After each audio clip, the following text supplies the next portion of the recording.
Hi hello friends, എല്ലാ കൂട്ടുകാർക്കും നമ്മുടെ നാളത്തെ പ്രൊമോ റിവ്യൂയിലേക്ക് തന്നെ സ്വാഗതം കേട്ടോ. അങ്ങനെ സരിയുനെയും കൂട്ടിക്കൊണ്ടിട്ട് നമ്മുടെ പോലീസുകാര് ജയിലിലേക്ക് പോവാണ്. സരിയു ആണെന്നുണ്ടെങ്കിൽ ഇങ്ങനെ പറയുന്നുണ്ട്, എനിക്ക് അവനെ കൊല്ലണോന്ന് തന്നെ ഇങ്ങനെ പുലമ്പിക്കൊണ്ടിരിക്കുക കേട്ടോ. അപ്പൊ പോലീസ് സ്റ്റേഷനിൽ എത്തിയിട്ട് വനിതാ പോലീസിനോട് പറയുന്നുണ്ട് ഇവളെ എത്രയും പെട്ടെന്ന് സെല്ലിലേക്ക് അടക്കാൻ വേണ്ടി പറയാണ്. അങ്ങനെ സരിയുനെ സെല്ലിലേക്ക് അടക്കുന്നുണ്ട്. കിരൺ ആണെങ്കിൽ കല്യാണിനടുത്ത് പറയുന്നുണ്ട്, കല്യാണി അവളുടെ ഉദ്ദേശം വേറൊന്നല്ല, മനോഹറിനെ ഇല്ലാതാക്കണം, അത് മാത്രം അവളുടെ ഉദ്ദേശം. പക്ഷെ അവൾ ഇത്ര പെട്ടെന്ന് മനോഹറിന്റെ അടുത്തേക്ക് പോകുമെന്ന് ഞാൻ വിചാരിച്ചില്ല എന്ന് പറയുമ്പോ കല്യാണി പറയണ്ട, അതേ കിരണേട്ടൻ, ഞാനും ഒരിക്കലും വിചാരിച്ചില്ല അവൾ ഇങ്ങനെ ഒരു സാഹസം ചെയ്യുമെന്ന്. എന്തായാലും കിരണേട്ടൻ ഒന്ന് പോലീസ് സ്റ്റേഷനിൽ ഒന്ന് വിളിച്ചു നോക്ക്, സരുവിന്റെ അവസ്ഥ എന്താണെന്നൊന്ന് അറിയാലോ. പറ്റുമെന്നുണ്ടെങ്കിൽ കേസൊന്നും എടുത്തില്ല എന്നാണെങ്കിൽ അവളൊന്ന് പുറത്തേക്ക് ഇറക്കുന്നു പറയാണ്. കേസൊന്നും എടുക്കാൻ ചാൻസ് ഇല്ല കല്യാണി, ഞാൻ അവിടുത്തെ എസ് ഐയോട് പ്രത്യേകം പറഞ്ഞിട്ടുണ്ടായിരുന്നു ആ കാര്യം. എന്തായാലും കിരണേട്ടൊന്ന് പോലീസ് സ്റ്റേഷൻ വരെ ഒന്ന് വിളിച്ചു നോക്കാൻ വേണ്ടി കല്യാണി പറയുന്നുണ്ട്. അങ്ങനെ കിരൺ എസ് ഐനെ വിളിക്കാണ്. Hello sir. ആ പറ കിരണേ. സർ, സരി ഇവിടെ ഉണ്ട്, ഒരു കുഴപ്പമില്ല. അവൾക്ക് ആകെ പ്രാന്ത് മൂത്തിരിക്കുകയാണ്. പിന്നെ അവള് പ്രാവശ്യം ജയിലിൽ കിടന്നത്, ഒരു മെന്റൽ ഹോസ്പിറ്റലും ജയിലിലും കിടന്നതുകൊണ്ട് അവൾക്കെതിരെ കേസൊന്നും എടുത്തിട്ടില്ല. കാരണം അവള് ജയിലിൽ കിടന്ന മെന്റൽ ഹോസ്പിറ്റലിൽ കിടന്ന ഒരു മെന്റൽ രോഗിയാണല്ലോ. എന്തൊക്കെ പറഞ്ഞാൽ അവൾക്ക് മെന്റലി എന്തോ പ്രശ്നം ഉള്ളത് കൊണ്ട് തന്നെ കേസൊന്നും എടുത്തിട്ടില്ല കിരണെ എന്ന് പറയാണ്. അല്ല സർ, അവളൊന്ന് വിട്ടയക്കാവോ? അവളുടെ മാനസികാവസ്ഥ ഞാൻ സാറിനോട് നേരത്തെ പറഞ്ഞതാണല്ലോ. അവക്ക് ചെറിയൊരു പ്രശ്നമുണ്ട്. മനോഹർ അവളെ പറ്റിച്ചതിൽ പിന്നെ അവനെ കൊല്ലണമെന്ന് പറഞ്ഞിട്ട് ഒരു ഒറ്റ തീരുമാനത്തിൽ നടക്കുവാണ്. അത് ഞങ്ങൾക്കും തോന്നി. അവളുടെ ഉള്ളിൽ ആകെ ഒരു ദേഷ്യം മാത്രമേ ഉള്ളൂ. എപ്പോഴും മനോഹറിനെ കൊല്ലണം എന്നൊരു വിചാരം മാത്രമേ ഉള്ളൂ. അവളുടെ ഉള്ളിൽ ഒരു പ്രതികാരമായിട്ടുള്ള മനോഹറിനെ കൊല്ലാനുള്ള ഒരു കൊലയാളി ഒളിഞ്ഞിരിക്കേണ്ട കിരണേ. അപ്പോ കിരൺ പറയുന്നുണ്ട്, സർ, അത് മനോഹറിനോട് മാത്രം അവൾക്ക് അങ്ങനെയുള്ളൂ, വേറെ ആർക്കും ഒരു ദേഷ്യമോ വൈരാഗ്യോ അവൾക്കില്ല. അവളിപ്പോ പഴയ പോലൊന്നല്ല, ഒരു പുതിയ സരിയാണ്. എന്തൊക്കെയാണെന്ന് പറഞ്ഞാലും മനോഹറിനെ കൊല്ലണോന്ന് തീരുമാനിച്ച് അവൾ മനസ്സിൽ ഉറപ്പിച്ച് നടക്കാണ്. അങ്ങനെ ഇരിക്കുമ്പോ എന്തൊക്കെ പറയാനും കിരണേ, അതൊരു നല്ല കാര്യമല്ലല്ലോ. മനോഹറിനെ കൊല്ലണമെന്ന് മനസ്സിൽ ഉറപ്പിച്ച അവൾ ഒരിക്കലും നല്ലതാണെന്ന് പറയാൻ പറ്റില്ലല്ലോ. എന്തൊക്കെ പറഞ്ഞാലും നിങ്ങൾ ഒരു കാര്യം ചെയ്യും, അവളെ പറ്റുമെന്നുണ്ടെങ്കിൽ നല്ലൊരു സൈക്കാട്രിസ്റ്റിനെ കൊണ്ടേ കാണിക്കും. അത് സാറ് പറഞ്ഞു ശരിയാണ്. എത്രയും പെട്ടെന്ന് അവളൊരു സൈക്കാട്രിസ്റ്റിനെ കാണിക്കണമെന്ന് ഞങ്ങളും തീരുമാനിച്ചിരിക്കുകയായിരുന്നു. അല്ല, കേസൊന്നും എടുക്കാത്ത സ്ഥിതിക്ക് ഞാൻ അങ്ങോട്ട് വന്നിട്ട് അവളെ കൂട്ടിക്കൊണ്ട് പോയിക്കോട്ടെ. അതിനെന്താ, കിരൺ സാർ ഇങ്ങോട്ട് വന്ന് അവളെ കൂട്ടിക്കൊണ്ട് പോയിക്കോളാൻ വേണ്ടി പറയാണ്. ഞാൻ കേസൊന്നും എടുത്തിട്ടില്ലെന്ന് എസ് ഐ പറയുന്നുണ്ട്. അങ്ങനെ നമ്മുടെ കിരൺ ആണെന്നുണ്ടെങ്കിൽ കല്യാണി അടുത്ത് പറയണ്ട്, കല്യാണി, ഞാൻ എസ് ഐനെ വിളിച്ചിട്ടുണ്ടായിരുന്നു, കേസൊന്നും എടുത്തിട്ടില്ല. അവൾ ഇതിനു മുമ്പ് മെന്റൽ ഹോസ്പിറ്റലിൽ കിടന്നുകൊണ്ട് ആ രീതിയിലാണ് ഇപ്പോ കേസ് അങ്ങനെ ഫയൽ ചെയ്തേക്കുന്നത്. അപ്പൊ കേസായിട്ടൊന്നും എടുത്തിട്ടൊന്നും ഇല്ല. അതുകൊണ്ട് അവളെ കൂട്ടിക്കൊണ്ടു പോകാൻ വേണ്ടിയിട്ടാണ് എസ് ഐ പറഞ്ഞത്. അപ്പൊ എത്രയും പെട്ടെന്ന് കൂട്ടിക്കൊണ്ടു പോവാ കിരണേട്ടാ. എന്തായാലും തക്ക സമയത്ത് തന്നെ കൺമണി മോളിട്ട് അവിടെ പോയത് ഒരു കണക്കിന് നന്നായി. അല്ലെങ്കിൽ മനോഹറിന്റെ മരണം ഇന്ന് നടന്നാനേ. ഒരു മിനിറ്റ് എങ്ങാനും വൈകുവാണെങ്കിൽ തീർച്ചയായിട്ടും അവനെ കൊന്നാനേ. ഒരു കണക്കിന് മോള് തന്നെയാണ് അച്ഛനെ രക്ഷിച്ചത് എന്ന് പറയണം.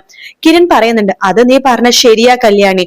കാരണം കൺമണി മോള് അവിടെ ആ സമയത്ത് നീ കൊണ്ടുപോയില്ലായിരുന്നാണെങ്കിൽ ഒരിക്കലും ആ മനോഹർ ജീവനോടെ ഉണ്ടാവില്ലായിരുന്നു. ഒരു കണക്കിന് അച്ഛനും മോളും തമ്മിലുള്ള ആത്മബന്ധം നീ കണ്ടില്ലേ.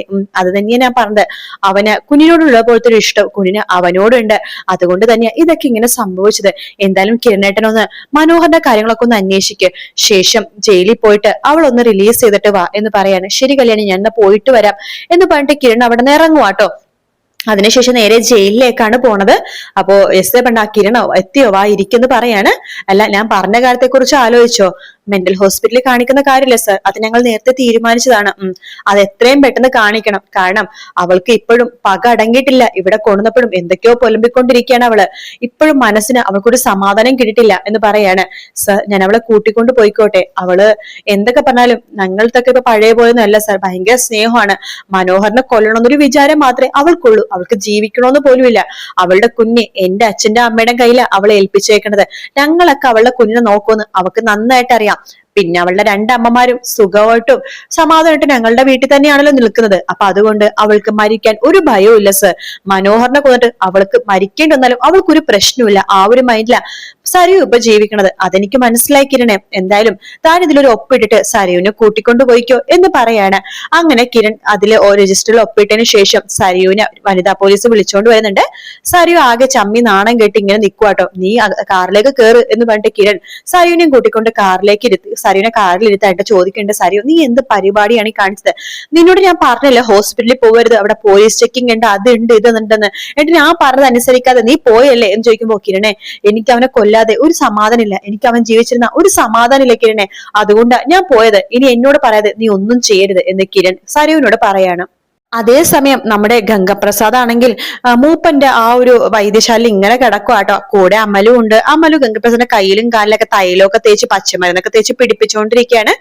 അപ്പോഴാണ് വേലു അങ്ങോട്ടേക്ക് കയറി വരുന്നത്. വേലു നോക്കുമ്പോഴേക്കും അമലു ഏത് നേരവും ഗംഗപ്രസാദിന്റെ അടുത്ത് തന്നെയാണ് കേട്ടോ. അത് വെറുതെ ഇരിക്കുകയൊന്നുമല്ല, അവര് പരസ്പരം മുഖത്തോട് മുഖം നോക്കി ഇങ്ങനെ ചിരിച്ചും കളിച്ചൊക്കെ ഇങ്ങനെ ഇരിക്കുകയാണ്.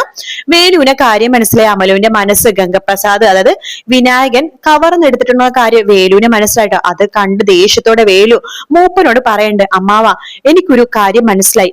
ഇപ്പം വന്നേക്കുന്ന വിനായകൻ എന്ന് പറഞ്ഞ് വന്നിരിക്കുന്നവൻ അവനൊരു ഫ്രോഡാണ്. നീ എന്തൊക്കെയാണ് വേലു പറയണത്? അവൻ അങ്ങനെയൊന്നുമില്ല, അവൻ നല്ലൊരു പയ്യനാണ്. മാമൻ അങ്ങനെ പലതും തോന്നും, പക്ഷെ എനിക്ക് അങ്ങനെയല്ല തോന്നുന്നത്. അവൻ എന്തോ വലിയൊരു എന്തോ ഒരു കൊള്ളക്കാരനോ പിടിച്ചുപറിക്കാരനോ ആരൊക്കെയോ ആണ്. എന്തായാലും അവനൊരു കുറ്റവാളിയാണെന്നാ എനിക്ക് തോന്നുന്നത്. ചിലപ്പോ പോലീസുകാരെ പിടിക്കുന്ന സമയത്ത് എങ്ങാനും ഇതിലെ കയറി മറിഞ്ഞെങ്ങാനും വീണതായിരിക്കും. എടാ, എന്തൊക്കെ വന്നാലും അവൻ ഇപ്പോൾ ഒരു രോഗിയാണ്. അവനെ ചികിത്സിച്ച് അസുഖം മാറ്റാനാണ് നമ്മൾ നോക്കേണ്ടത്.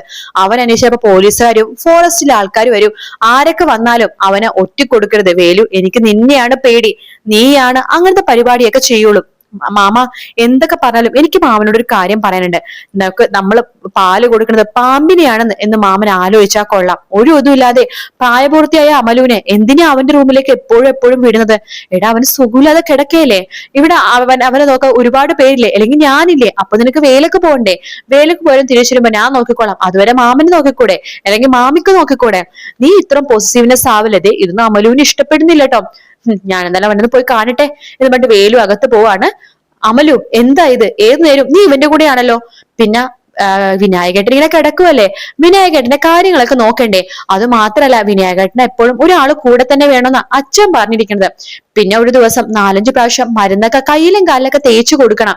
അതൊക്കെ ഞാൻ ചെയ്തോളാം. അപ്പൊ വേലുവണ്ണൻ പണിക്ക് പോകുമ്പോഴോ വേലക്ക് പോകുമ്പോ ഞാൻ തന്നെ വേണ്ടി ഇത് ചെയ്യാനായിട്ട്. അമലു, നിന്റെ സ്വഭാവം ആകെ മാറുന്നുണ്ട്. മുമ്പ് എന്റെ നേരെ നീ തലതിരിച്ച് വർത്താനൊന്നും പറയില്ലായിരുന്നു. പക്ഷെ നീ ഇപ്പൊ എന്റെ അടുത്ത് എപ്പോഴും ഈ രീതിയിലൊക്കെയാണ് സംസാരിക്കണത്. അതെ, വേലുവേട്ടനെ അടുത്ത് അങ്ങനത്തെ രീതിയിൽ പെരുമാറുന്നത് കൊണ്ടിട്ടാ. ഇത് എന്തായാലും ഞാൻ തടവി കൊടുത്തോളാം, നീ പോയിക്കോ എന്ന് പറയാണ്. അങ്ങനെ നമ്മുടെ അമല് പോകുമ്പോഴേക്കോ വേലു ഗംഗപ്രസാദ് പറയുന്നുണ്ട്, നീ എന്തോ വലിയ കുറ്റവാളിയാണെന്ന് എനിക്ക് നന്നായിട്ട് മനസ്സിലായട വിനായക. ശരിക്കും നിന്റെ പേര് വിനായകൻ തന്നെയാണോ? നിനക്ക് സംസാര ശേഷി ഉണ്ടല്ലോ. എന്നിട്ട് നീ കള്ളം പറയല്ലേ സംസാര ശേഷി ഇല്ലെന്ന്. നിനക്ക് എന്തൊക്കെയോ ചുറ്റികൾ ഉണ്ടെന്ന് എനിക്ക് മനസ്സിലായി. അത് ഞാൻ ഉടനെ തന്നെ തെളിയിക്കും. എന്നിട്ട് മാമനോടും അമലിനോടും പറയും, നീ ഇവിടുന്ന് ഒരിക്കലും പുറത്തു പോവില്ല. നിന്നെ ഞങ്ങൾ പോലീസിൽ ഏൽപ്പിക്കും. നീ എന്തോ വലിയ കുറ്റം ചെയ്തിട്ടാ ഇവിടേക്ക് വന്നത്. അതെന്താണെന്ന് ഈ വേലു തന്നെ കണ്ടുപിടിക്കും. ശേഷം നിന്നെ പോലീസിൽ ഈ വേലു തന്നെ ഏൽപ്പിക്കും. മര്യാദക്ക് അതുകൊണ്ട് നീ സത്യം പറഞ്ഞു. നീ ആരാ? ഇപ്പൊ നീ സത്യമാണെങ്കിൽ നിന്നെ ഞാൻ വെറുതെ വിടാം. അല്ലെങ്കിൽ നിനക്ക് ഈ കാട് കടന്ന് ഒരിക്കലും പോവാൻ സാധിക്കില്ല എന്നൊക്കെ പറയുമ്പോ ഗംഗപ്രസാദ് ഇങ്ങനെ പേടിക്കണമൊന്നുമില്ല കേട്ടോ. എടാ വേലു, നിന്നെ ഞാൻ ഇല്ലാതാക്കൂടെ. ഞാൻ എഴുന്നേക്കട്ടെ. ആദ്യം ഞാൻ തീർക്കാൻ പോണ പക നിന്റെ അടുത്തായിരിക്കും. നീ എന്നെ ഒരുപാട് വേദനിപ്പിച്ചിട്ടുണ്ട്. കയ്യും കാലൊക്കെ തിരുമാണെന്ന് പറഞ്ഞിട്ട് എനിക്ക് നല്ല വേദന നീ തന്നിട്ടുണ്ട്. നിനക്കൊരു പണി വെച്ചിട്ടുണ്ടടാ എന്നൊക്കെ നമ്മുടെ ഗംഗപ്രസാദ് വിചാരിക്കണം. പക്ഷെ ആ സമയം വേലു വിചാരിക്കണതോ നാട്ടിലേക്കൊന്ന് പോണം, ഇവനെ കുറിച്ചുള്ള കാര്യങ്ങളൊന്ന് അന്വേഷിക്കണം എന്ന് വേലു തീരുമാനിക്കണം. അങ്ങനെ വേലു തന്നെയായിരിക്കും ഗംഗപ്രസാദ് ആരാന്നുള്ള കാര്യങ്ങൾ അന്വേഷിച്ച് ആദ്യം കണ്ടെത്തണം കേട്ടോ. എന്തായാലും വീഡിയോ ഇഷ്ടപ്പെടുകയാണെങ്കിൽ ലൈക്ക് ചെയ്യാനും സബ്സ്ക്രൈബ് ചെയ്യാനും കമന്റ് ചെയ്യാനും മറക്കല്ലേ. മറ്റൊരു വീഡിയോ കാണാം. Take care. Bye bye.